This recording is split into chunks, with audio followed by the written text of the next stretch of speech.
People think restaurants shutting down for many cities is a normal thing. And yes, it's true. Every single city, every single few months, you always get several restaurants closing down because in the restaurant business, usually in the span of 5 years, like over 50% of them do close due to like bad foot traffic or bad food, or just it's overall just very hard to have a successful restaurant. And that's just how it is in many cities around the world. But San Francisco's on a whole different level, considering the fact that the Mission, this area, has good location, good foot traffic. It's famous among tourists, and a lot of office workers tend to come here for work and pleasure. But here's the thing.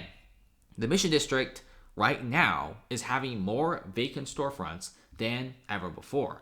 And it's a really worrying sight to see this kind of stuff because there's a lot of restaurants in the Mission and a lot of office workers come here. And now you got cafes, bars, clubs, restaurants are just closing down by the dozen. And the Mission isn't even that big of a space, but the amount of restaurants here, it's dotted everywhere. But many of these restaurants are experiencing some of the biggest decline in sales, despite in probably one of the best locations to open a restaurant in San Francisco.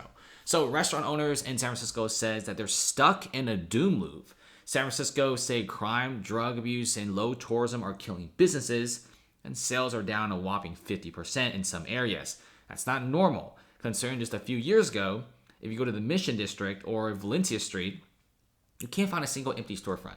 In fact, when you do find an empty storefront, a lot of people tend to go to that empty storefront and grab it. People fought tooth and nail and had insane bidding wars just to get a spot on Valencia Street or some other street in the Mission. These are very populated areas. These are areas that people like to go to when they want to open a business. And you need a lot of money and you need to have a good food, of course, to open a restaurant in these locations or a cafe or a bar. And now sales are down 50% is nothing to laugh at. If you look at some of the reservation apps, they're saying that San Francisco and Seattle are going to be the two cities where restaurant reservations are down the most. San Francisco restaurant reservations are down 44%, Seattle is down 26%, and 44% with 50% down in sales. They do go pretty well together, like the two numbers. The difference really isn't that much. And just go check out OpenTable's latest article. They do talk about how some cities are having a huge decline in restaurant reservations. And of course, San Francisco is leading the charge in that department, which is not something you want to do. And if you look at this, restaurant owners are suffering the worst summer ever. One owner who's been in San Francisco for years and several other owners say that they've been in San Francisco for quite some time. And every single summer, there's always a lot of tourists, a lot of office workers, and you make a lot of money as a restaurant owner in San Francisco. But saying that this summer was the worst summer is something that not everyone says all the time. Because the city really has to go through some pretty drastic downturns to have the worst summer. And yes, they have. If you check out what's going on in many of these cities, you're seeing a lot of popular restaurants are closing down, right? A lot of these restaurants are no longer getting tourism. If you look at the hotel bookings for San Francisco, it's down about 40%. And that's going to be affecting the restaurant industry. And then you also have almost 150,000 office workers no longer commuting to San Francisco. That's another scary thing. If you look at the vacancy rates before the pandemic, it was 5% office vacancies. And now the vacancies are 34%, but it's way higher than that because there's buildings that are still being leased out, but the lease hasn't ended yet, but there's no employees. So people are saying that if the vacancies are only 34%, sales wouldn't really be that bad. But people are saying that vacancies are way higher than 34%, and there's still a massive exodus of rich people and six-figure jobs just leaving San Francisco. Not to mention the layoffs. The tech layoffs are crazy. Adobe and even LinkedIn, the company who helps you to find a job, is laying off workers. They just can't afford everyone. And that's what's going on. And if you look at San Francisco, just go on Google. Just type in San Francisco Mission District closing or restaurant closing. You just see a bunch of these restaurants close down every single day. And in just a span of like a month or two, you already have several of the most famous stores, decade-old stores in San Francisco closing down. This is not normal. Usually cities, when there's these very, very famous restaurants, cafes, these long-lasting legacy restaurants, they don't close down. I mean, go to places like Los Angeles, Miami, go to New York City, Chicago, Seattle. Some of the cities I listed have its own unique problems, And some cities even have what you so call a tech exodus, but you don't really have this many stores closing down. And if you look at Seattle, for example, we all like to talk about how bad Seattle is, but surprisingly, they still have a lot of companies, they still have a lot of tech, and you don't have this sort of exodus of small business owners. Yes, Seattle business owners are saying that sales are slowing, but not like 50%, maybe 10 or 15, and they're still somewhat clinging on.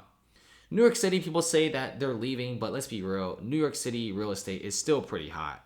People are still moving to New York City, and the most iconic New York City restaurants are still open. Whereas San Francisco, some of the most iconic bars, beer shops, cafes, are all closing down by the dozen. And this is not a great sign.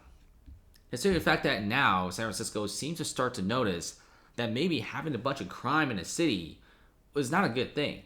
San Francisco plans to ramp up their police presence ahead of the holiday shopping season, and there's going to be a lot of goodies. Union Square, the city's major retailer area, has become plagued with crime and theft in the recent years, and of course, theft in San Francisco and the rest of California in general, if you rob or shoplift less than $900, it's not a crime, it's like a misdemeanor. And even if you do get caught, that's like the really surprising part because most people don't get caught. But if you do get caught with over $900, a lot of times it's just slap on the wrist. And now the mayor of San Francisco is using a $17 million grant to increase officers, despite knocking $120 million from the police budget just a few years ago. And just a few years ago during the pandemic was what really set this whole entire chain reaction off. Because of the low enforcement budget, you have a shortage of almost 1,000 officers in San Francisco. Oakland's 911 staff is heavily overworked. In fact, 911 in some areas, sometimes, you probably have seen on the news, you gotta wait in line for 911 in Oakland. There was even a day when 911 is shut down for 24 hours. These are all some of the craziest things I've ever seen. This is not normal stuff. And I think a lot of people are just kind of sick of this situation. You have millionaires and billionaires just simply moving out of the Bay Area, or at least move out of Oakland and San Francisco to slightly better parts of the Bay Area. So this is what's happening. We're seeing too many stores leaving. And it's no longer just the mom and pop stores anymore. We're talking about Targets, Starbucks, Lucky Supermarkets are just a few to list out. Can you imagine even the Whole Foods is leaving? Amazon Go has shut down. They couldn't really compete with the shoplifting. And then lastly, you have some of the even crazier stuff like the Uniqlo, the Old Navy. These stores typically do really well in downtown cities, but because of crazy shoplifting and a lot of crime, even those big box retailers shut down. And guess what? Big box retailers like those never shut down unless there's a serious problem in the city. And that's what's happening in San Francisco. But let's see what they're going to do. Hopefully, they change things up. This is a good city if you've ever been there before the pandemic. But right now, it is not great. Thanks for watching, guys. Comment below.